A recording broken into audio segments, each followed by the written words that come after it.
媒人，陛下，闭嘴！仙，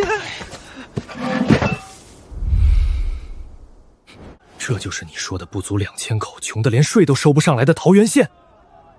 朕君临天下26载，自诩富有四海，可眼前这片土地，这还是朕的天下吗？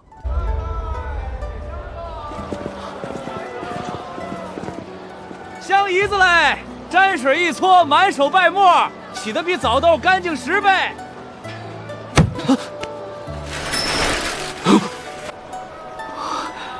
小祖宗，你小点声，咱们是来私访的。国安，朕的国都百年繁华，可朕站在这儿，为何觉得朕才是那个没见过世面的乡野村夫？这一切是谁建的？客官外地来的吧？这还用问？咱桃源县上上下下里里外外，可都是我们方大人一手弄出来的。方大人，方县令方正一，7里8乡，谁不知道咱方大人是天上的文曲星下凡？传令下去，朕要见见这个方正一，朕倒要看看是何方神圣，在朕的眼皮子底下建出了这样一座仙城。大人，城门口来了位贵客，瞧那气派，不是富商就是大官，带着一队人，刚把咱街上的路灯、镜子、自行车安个看了个遍，啧啧称奇呢。又一个没见过世面的，看把人乡巴佬给稀罕的。大人，人家排场可不小。排场再大，见了我的东西，不也得张着嘴流口水？让他看，随便看，看够了想买，按价付钱；想学，那得看他配不配。这一世，我亲手挣来的东西，谁也别想再从我手里抢走。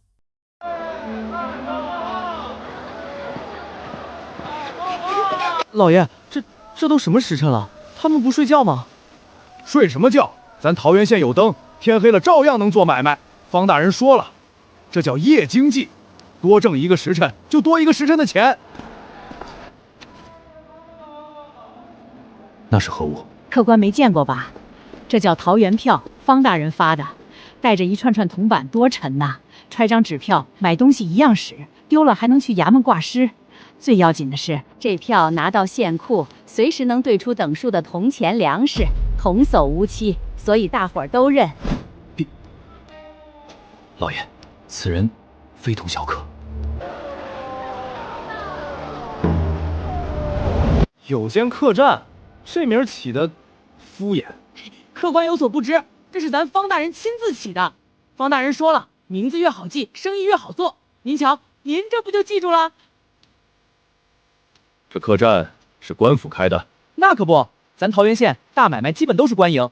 客栈、酒楼、香姨子坊、净坊，赚了钱一部分充县库修路造桥，一部分按月分给做工的百姓。方大人管这叫取之于民，用之于民。老爷，进去歇歇吧，今夜怕是睡不踏实了。国安，你说，朕这26年是不白活了？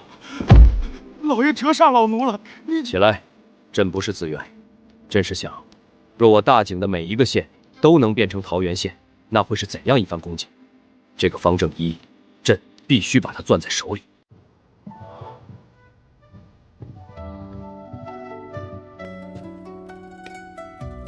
这是把人给装进去了。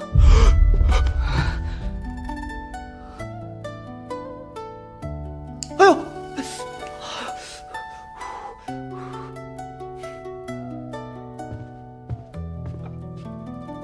客官，这叫电灯，比油灯亮10倍，还不怕风，不冒烟。要解手呢，屋角那间是净房，您拉一下绳子，自有清水把秽物冲走，干净得很。水自己跑出来了，这水往哪儿流啊？你也是这客栈的人？回客官，民女叫小满，原是桃源最早跟着方大人做工的，如今管着客栈和几处作坊的杂物。方大人定下的规矩，桩桩件件，民女都门清。那你说说，你们方大人到底是什么来历？听说方大人是3年前贬来咱县的，刚来那会儿，咱桃源穷得揭不开锅，谁都觉得这位大人待不了3月就得跑。结果呢？结果人家不光没跑，带着大伙烧砖修路盖房办作坊，愣是把个穷得鸟不拉屎的破县变成了今天这样。咱桃源人现在啊，谁敢说方大人半个不字，全县老少能跟他急。民女这条命还有何家老小都是方大人给的。这辈子，方大人指哪儿，民女就奔哪儿。老爷，您快去试试那净房，神了！你倒是玩得开心。老爷，我跟您说句实话，咱在京城皇宫大内要啥有啥，可我长这么大就没见过这些玩意儿。这桃园县令是真有本事啊！若是把他召进京，你觉得如何？那感情好，让他也给皇宫装上这电灯、这净房。朕是说用他治国。我大景立国200余年，沿用的还是老祖宗那一套，国库一年比一年空，民生一年比一年艰。朕不是没想过变，可满朝文武一提变法就跟要他们的命似的。可这个方正一，他不声不响，在一个小县里，把朕想做却做不成的事，全做成了。老爷，那您打算？明日，朕要亲自会一会这位方大人。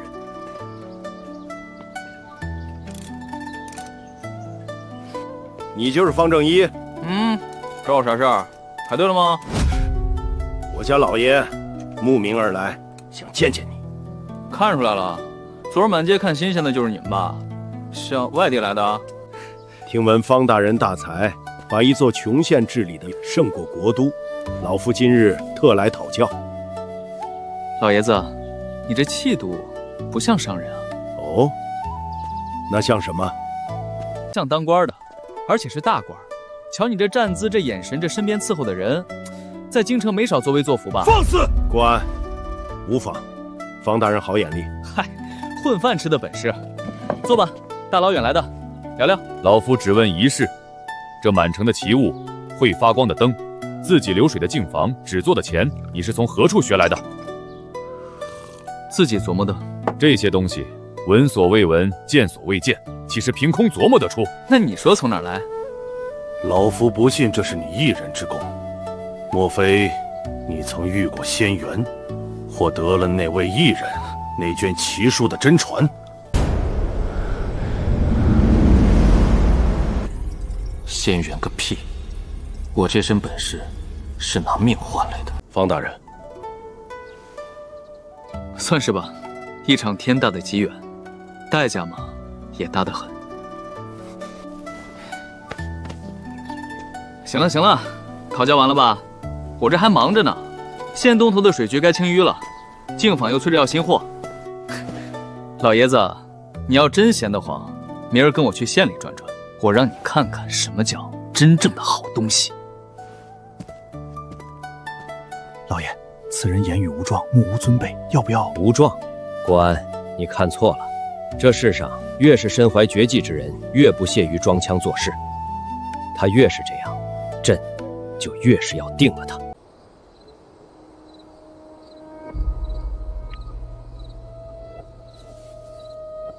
仙缘哪有什么仙缘？那时的他姓方，全国最年轻的天才工程师，28岁，手握7项专利，同事都喊他一声老方。老方，这么晚还来，成果是你的命根子，我懂。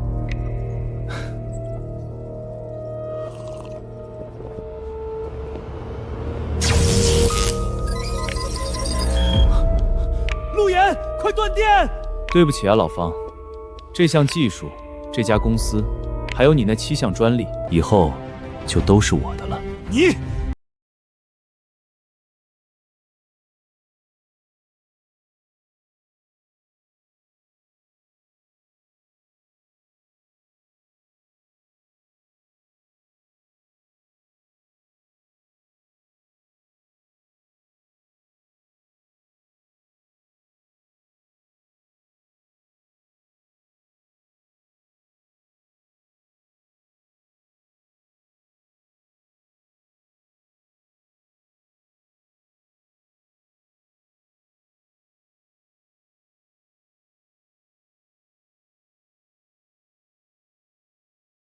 活下来了，我会挣来权势、地位，所有你想从我这儿夺走的东西，而你窃来的那一切，能守得住吗？睡了，明儿还得陪那老爷子逛街呢。管他什么大官小官，在我方正一的地盘上，都得跟着我的规矩走。他不会想到，千里之外那个被他恨入骨髓的名字，此刻也出现在了大景的版图上。陆岩没有死，那场大火里他离得够远，他也来了。方县令呢？叫他出来接本官。哟，哪阵风把钱大人吹来了？少废话，本官奉命核查桃园税数。你这小县3年来产业遍地，富得流油，可上缴的税银却少得可怜。方正一，你私吞税款，该当何罪？大人，这钱有德是赵阁老的门生，赵阁老在京里只手遮天，惹不起啊。钱大人这是来查税的，还是来要钱的？本官公事公办。不过嘛，念在同朝为官，你若懂点规矩，孝敬本官3万两，这案子本官可以高抬贵手。原来是嫌我孝敬的不够啊！你识相就好。那感情好办，钱大人，账本我这儿都齐全。这样，你随我去库房，当着你的人我的人，咱把3年的账一笔一笔对清楚，该补多少税，我一文不少给朝廷。可要是查清了我没私吞，那钱大人这趟可就白跑了。对就对，本官还怕你不成？大人，他这账干净得很，一文不差，还多缴了。多缴？大人有所不知，桃园产业是官营，赚的钱大半反哺了百姓和县库，按律本可少缴。可我寻思着朝廷不容易，主动多缴了1成。钱大人不信，可以拿去给户部核对。钱大人，我桃园县的钱是几千号百姓一砖一瓦挣出来的血汗钱，想从我这儿抠走1文，先问问我答不答应？好得很。方正一，你给本官等着。赵阁老面前，我倒要参他一本。一个小小县令，敢驳本官的面子。大人，这下把钱有德得罪死了，他要去赵阁老那儿告状。告呗，我这账干干净净，他参得动吗？京城、朝堂，我在这西境小县已经憋了整整3年，是时候了。这小小桃源县装不下我要的东西，我该去更大的地方了。老爷，咱们在此地已耽搁多日，京中事务繁杂，是不是该启程了？再留1日，朕要把这个人看透。就是他偷人呀！不对呀！你们这么破地呀！地契在西家，可这水渠30年都是东家在修，地归西家，渠边3尺，东家有用水之权，2家各退1步，可还有话说？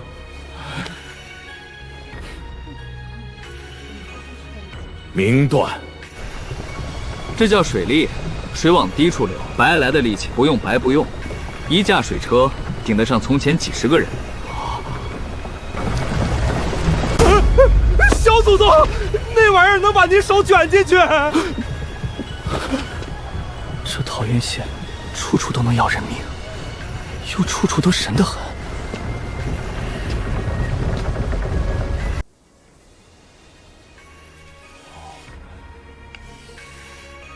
方大人来之前，咱1亩地打2担粮，饿肚子。方大人来了，1亩打5担，家家有余粮。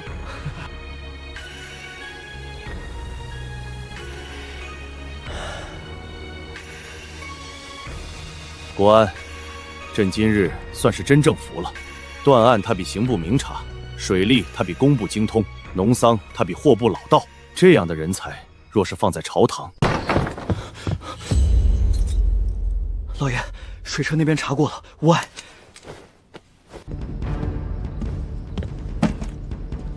宫里的腰牌，看来我这位富商贵客，来头比我想的还要大得多。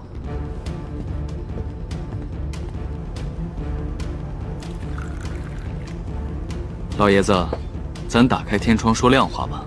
哦，你身边那些家丁，站有站相，坐有坐相，眼观六路，一看就是练家子里的精锐。你说话的口气发号施令惯了，藏都藏不住。还有你这副气度，喜怒不形于色，举手投足都有人替你想周全。这不是富商，这是朝堂上呼风唤雨惯了的大人物。老爷子别紧张，我没别的意思。你是朝廷里的大人物，微服出来体察民情是好事。我方正一不结党，2不营私，桃源县的一切摆在明面上，经得起任何人查。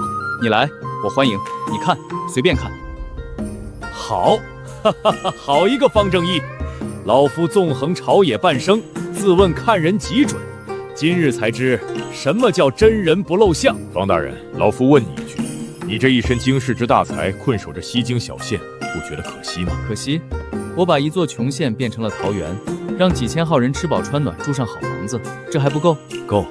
可若是把整个大景都变成桃源呢？那得看有没有人肯给我这个机会和这个位子了。哥老，那桃源县令方正义嚣张跋扈，根本不把朝廷命官放在眼里，下官奉命查税，反被他拿账本羞辱了一通。一个被贬的县令，3年不声不响，把个穷县经营的富可敌国，还敢驳你的面子？来人，去查查这个方正一什么来路。阁老，不急，我听闻近日有位身份不凡的贵客正在桃源县盘桓，排场极大，连钱大人都未必惹得起。不如先按兵不动，看看这水到底有多深。好，传话给钱有德，叫他先忍着，莫要轻举妄动。这个方正一，本官倒要慢慢看他怎么蹦跶。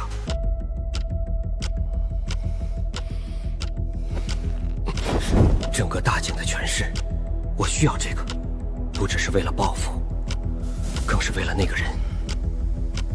老方，等成果发布，咱俩就是行业的神。他信了，他把所有核心数据、图纸、专利毫无保留地和陆岩共享。他怎么也想不到，那份信任会成为捅向自己的刀。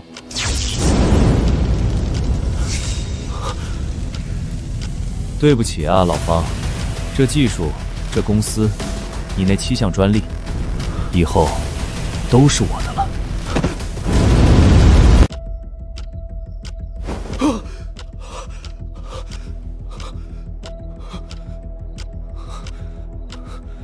3年，我在这一时憋了整整3年，不是不想报仇，是没法报。隔着生死，隔着2个世界，我连陆岩的影子都摸不到。陆岩，我活下来了，我会爬到这世上最高的地方，我会拿回所有被夺走的东西，哪怕隔着一整个轮回。他这句跨越生死的咒言正在被命运悄悄应验，因为千里之外的京城，那个本该和他生死两隔的名字，正一步步向他逼近。先生神机妙算，果然，那桃源县盘桓的贵客身份贵不可言，连本官的人都打探不出底细，只能远远撤了回来。贵客越是讳莫如深，身份就越高。阁老此时若动那方正一，等于是去除贵客的逆鳞，不知那依先生之见，等那贵客离去，等那方正一自己离开桃源这个壳子，龟壳里的龟谁也奈何不了。可只要他敢探出头，就由不得他。好，先生大才，本官得先生相助，如虎添翼。来，本官敬先生一杯。没人知道，这位赵阁老新晋招揽的谋士，3年前也从一场冲天大火里醒了过来。睁眼时，他已是这具落地书生的身体之主，脑子里却装着另一个时空的记忆、手段和野心。他叫陆岩。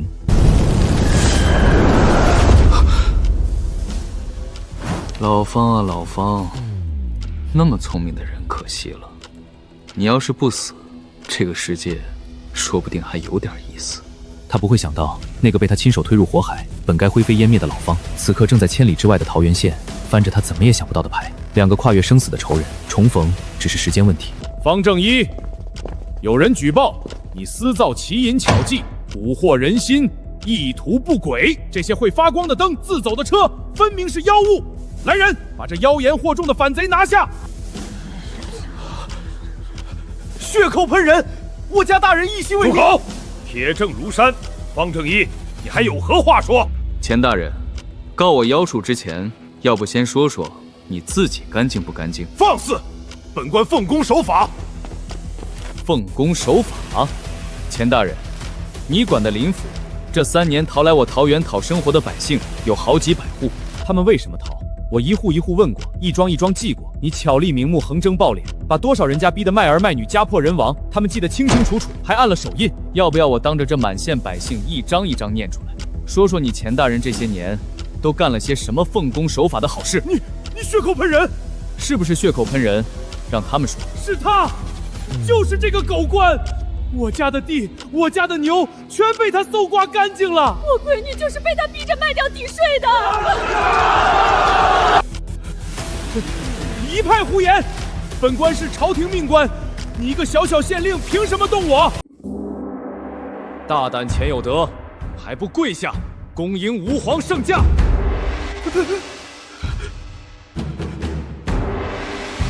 皇上，果然是皇帝。贪墨民财，鱼肉百姓，逼得这许多人背井离乡，还敢倒打一耙，构陷忠良。钱有德，你的好日子到头了！皇上饶命！皇上饶命啊！臣鬼迷心窍，臣再也不敢了。此人贪墨害民，构陷朝廷命官，革去一切官职，抄没家产，念你罪不至死。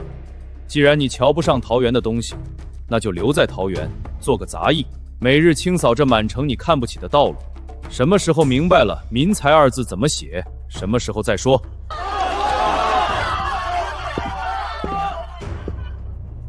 方正一，你早就看出朕的身份了，是不是？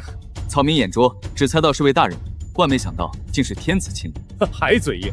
朕在你桃源县盘桓数日，看你断案治水、劝农营活，桩桩件件皆是惊天畏地之才。朕只问你一句：这西境小县装不下你，可愿随朕回京，助朕把这天下的每一个县都变成桃源？回京，朝堂，那个我梦寐以求能让我登上高处的舞台，此刻正由这天下之主亲手递到我面前。我等这一天等了整整3年。草民方正一，愿为陛下，为大景天下鞠躬尽瘁。好，好，朕得你如高祖得良相。方大人，我叫萧景恒，往后咱们就是一家人了。你那净房、电灯可得先给我宫里安上。殿下放心，管够。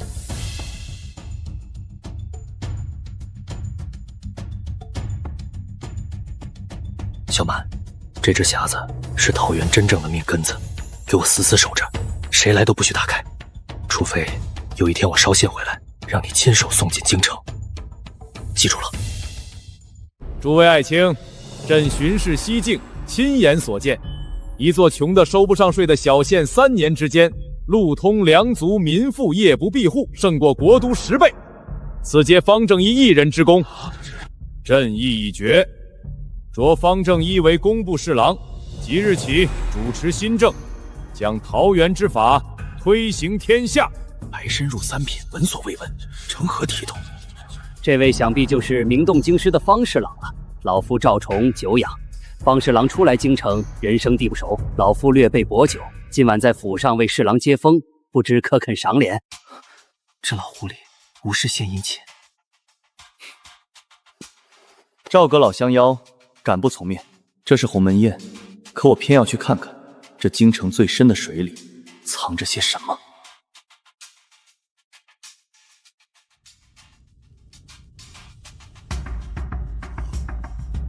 方侍郎果然大才，来，老夫再敬你一杯。哦，对了，这是老夫府上的西席陆先生，素有极致。方侍郎日后在京城走走，有什么不便之处，尽可找他。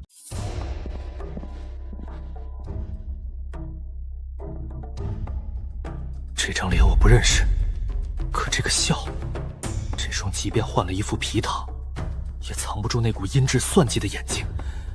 我认他。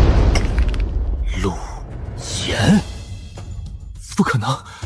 时隔3年，跨越生死，2具谁也不认得的皮囊之下，2个本该天人永隔的灵魂，在这赵府的烛火之中，认出了彼此。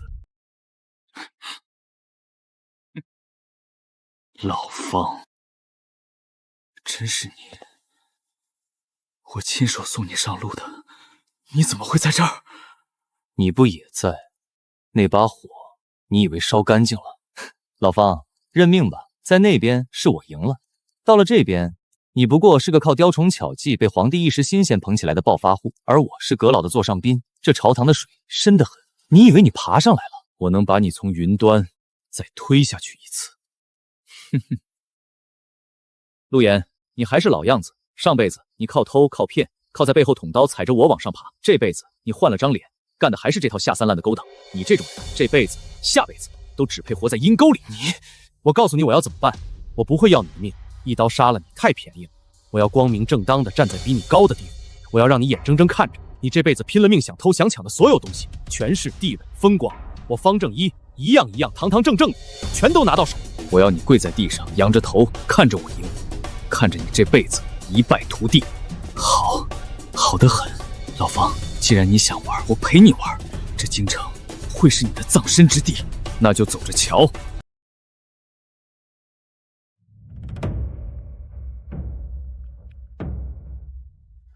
方侍郎，可是我那西施招待不周？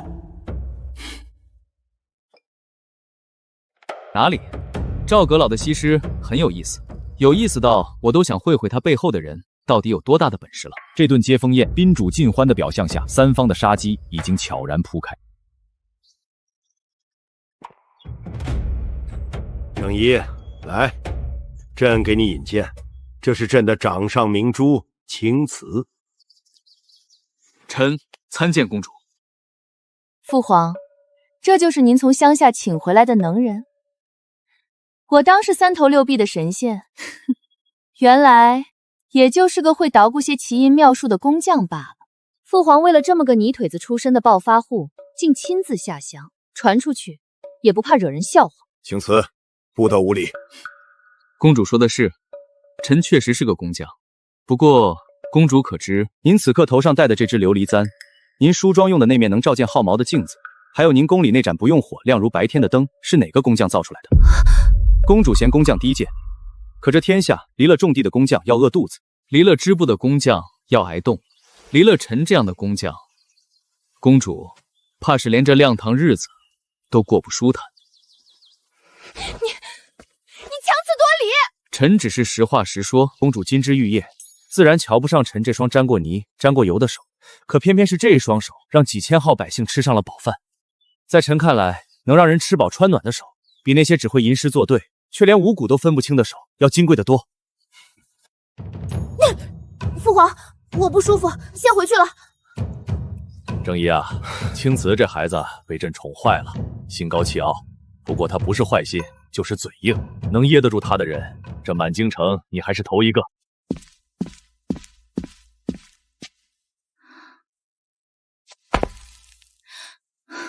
哼，伶牙俐齿的讨厌鬼。方大人这法子真灵，俺们这破县眼瞅着也要变桃园喽。可声势越大，挡了某些人的财路，也就越招恨。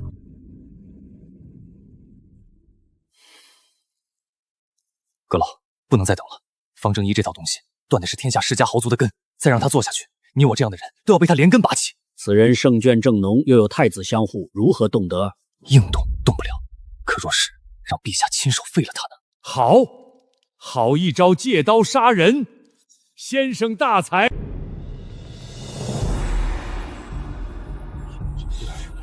陛下，方正一狼子野心，私通外敌，要将我大景富强之本送与敌国，其罪当诛。陛下，请即刻收回新政，严惩方正一，以安天下民心。方正一，这密信上的私印，你作何解释？陛下，此印是伪造，此信是栽赃，臣从未通敌。伪造？这印鉴与你府中私印分毫不差，人证物证俱在，你还想狡辩？父皇，儿臣有一事不明，方正一若真要通敌，把复明之术送给外人，那他这几个月为何不藏着掖着，反倒把这些法子一股脑全交给了京郊的百姓？天下人都学会了的东西，还算什么献给敌国的稀罕物？这道理，儿臣一个深宫妇人都想得通，他一个能把穷县变富的人，会想不通？公主人善，然则人心隔肚皮，通敌乃是死罪，岂能凭一句揣测就轻轻接过？臣以为，纵不立死，也当即刻下狱彻查，以正国法，以平民愤啊！将方正一打入天牢，听候彻查。新政暂停。陆岩啊，陆岩，你果然还是用了这一招，我等的就是你这一招。正义兄，你倒是想想办法呀！父皇已经动了真怒，那帮老东西天天在朝上喊打喊杀，再这么下去……殿下，稍安勿躁。我问你，那封通敌密信和那几张工艺图现在何处？在刑部存档，作为铁证。好，殿下，你只需做3件事。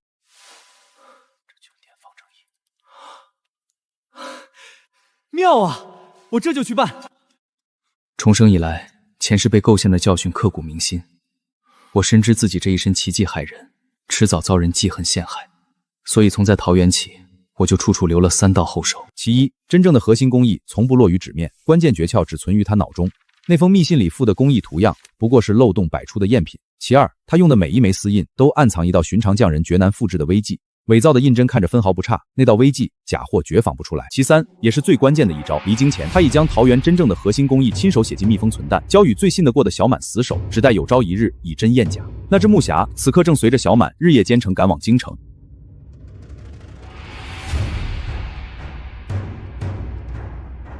陛下，臣有冤要诉，有证要呈。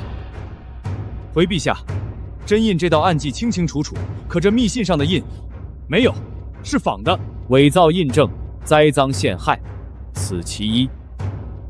陛下，这密信附的工艺图，说是臣要献给敌国的复国之术，臣请工部依此图当场一试。大人，这图照着做根本做不成啊，处处都是死路。诸位请看，臣若真要通敌献术，会蠢到附上一张照着做都做不成的废图，这分明是有人不懂装东，胡乱伪造，反倒露了马脚。那这密信究竟是何人伪造？陛下要查不难，这伪造的图样虽是赝品，却也透着几分门道，绝非寻常文人能凭空编出。这天下真正懂桃园这套工艺的人，除了臣，这满朝文武之中，怕是只有一个人也懂这些奇技了。不可能，不可能！我自以为天衣无缝的杀招，竟从一开始就落进了他的算计里。血口喷人，我一介书生，如何懂得这些工匠门道？方正一，你这是狗急跳墙，胡乱攀咬。哦，书生？那好，我问你几个书生答不上来的问题，如何？陛下，桃源县方士救人小满有药物呈上。启禀陛下，这是我家大人离京前亲手密封，交与民女死守的桃园造物真本。大人临行有言说，有人以私授公义之罪构建于他，便成此物，以真验假。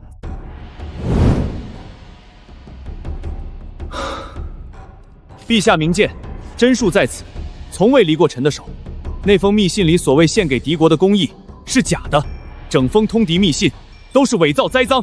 陛下，密信往来已查明，伪造传递各环节皆由陆延居中调度，人证物证俱全。不是我，是赵阁老，是赵崇指使我的，我不过是奉命行事。陛下明鉴，老臣识人不明，因此狼子入府，竟酿成大祸。老臣有失察之罪，甘愿领罚。水泥路修到了天南地北，新织机让万民有衣穿，新农具让饥荒之地有了余粮。方正一的名字传遍天下，万民称颂。凭什么又是你赢？赵崇，你弃我如敝履，那就别怪我拉你一起下地狱。我赢了陆衍，可我知道这盘棋还没下完。那个躲在京城最深处，随手就弃了陆延的赵崇，才是这京城最大的毒瘤。而扳倒他的钥匙，或许正落在那个不甘的弃子手里。怎么来看我的笑话？不，我来给你指条路。赵崇把你当弃子，撇得一干二净，你甘心？我知道你手里捏着东西，你跟了赵崇这些年，他那些卖官营私、中饱私囊的安杂事儿，你一清二楚。交出来！凭什么？交出来，我也是死路一条。交出来，赵崇陪你一起玩。你最恨的不是我，是把你当狗用完就扔的赵崇。你这辈子挣不过我了，可你还有最后一件事能做，拉着那个抛弃你的人一起下去。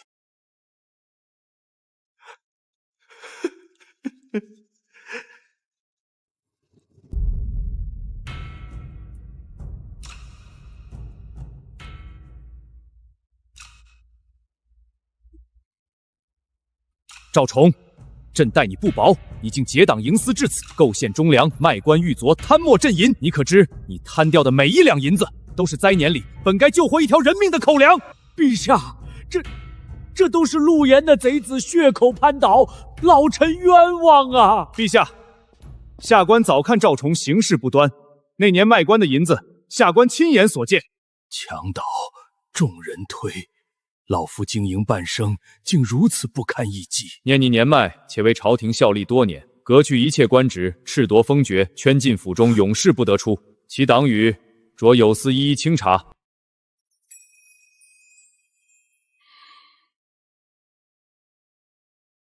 喂，那日在朝上，多谢公主替我说话。我才不是替你，我只是看不惯那帮老东西颠倒黑白。是，公主深明大义。你下狱那些天，满朝都说你是奸细，墙倒众人推。我虽嘴上不饶你，可我打心底不信你是那种人。一个能让几千号百姓吃饱穿暖的人，怎么会去害这个天下呢？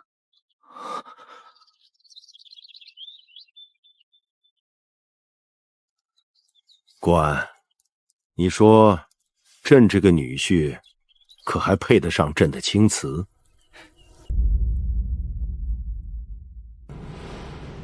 擢方正一为太子太师，总领新政，赐婚嫡公主沈青瓷，则即日完婚。帝师之尊，公主之婿，一人之下，万人之上。那个3年前被贬到西境荒县，人人以为活不过1年的方正一，一步登上了这天下权势的顶峰。恭喜帝师，贺喜帝师！哎呀，下官早就说过，方大人乃是国之栋梁啊！民才二字，我钱有德，到今天才算认得。3个机关算尽，想把他拉下深渊的人，无一例外，都活着，看他登顶。这是方正一给他们的最好的报复。还说什么帝师？我看你就是个奸猾的生意人，把我父皇哄得团团转，把满朝文武耍得一愣一愣，连我也算计进去了。公主这话可冤枉我了，哄陛下斗权臣那是本事，可对你是真心。妹夫，洞房可别太晚，明儿还得陪我去看新到的那批织机呢。正一啊，朕还记得当年朕第一次走进你那桃源县，看着满城灯火，问了句：“这还是朕的天下吗？”那时朕觉得那样的仙城，普天之下独此一座。可如今朕才明白，原来朕的整个天下都能变成桃源。前世我被最信任的人推入火海，一无所有。今生我在这陌生的世道，从一座荒县起步，一砖一瓦挣来了权势、地位，所爱之人，更亲手把光明铺满了一整个天下。那份未能问世的心血，那个被夺走的梦想，如今换了一种方式，在这片土地上活成了千千万人的好日子。陛下，这天下的灯才刚刚亮起来，往后会更亮的。那束他从另一个世界带来的光，终于照亮了一整个时代。